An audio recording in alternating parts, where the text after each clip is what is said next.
ఆధ్యాత్మికత సేవా తత్పరులు అయినటువంటి శ్రీ సిహెచ్ మస్తానయ్య గారికి, ఇతర ఆలయ పెద్దలకు, అర్చక స్వాములకు, భక్త మహాశైలైన మీ అందరికీ కూడా శిరస్సు వంచి ప్రణమిల్లుతూ నేటి అంశంలోకి వెళ్ళే ప్రయత్నం చేస్తాను.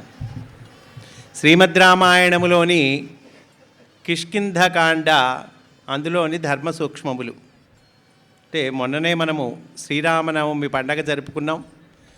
ఇంకా 16 రోజుల పండగ కూడా పూర్తి కాలేదండి. 16 రోజుల పండగకి సమీపించబోతూ ఉన్నాం. ఈ సమయంలో ఏదో రకంగా రామస్మరణ జరగాలి అని పెద్దలు చెబుతూ ఉన్నారు. కనుక ఈరోజు కొద్దిగా రామస్మరణ చేసుకుందాం. కిష్కింధకాండ ఏమిటి, అందులోని విశేషములు ఏమిటి? సీతాపహరణ జరిగిన తర్వాత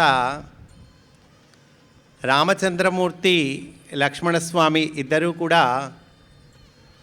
అమ్మవారిని వెతుక్కుంటూ బయలుదేరి వస్తారు. శబరిమాత మోక్షణ ఘట్టము పూర్తి అవుతుంది. ఆ తర్వాత ఈ శబరి, నాయనా సుగ్రీవుడితో స్నేహం చెయ్యి, నీకు తప్పకుండా మార్గము దొరుకుతుంది అని కూడా సూచన చేస్తుంది. ఇంకా సుగ్రీవుణ్ణి వెతుక్కుంటూ ఆ పంపా తీరము వెంబటి నడుచుకుంటూ వస్తూ ఉంటారు రామలక్ష్మణులు. అక్కడ ప్రారంభమవుతుంది ఈ కిష్కింధకాండ.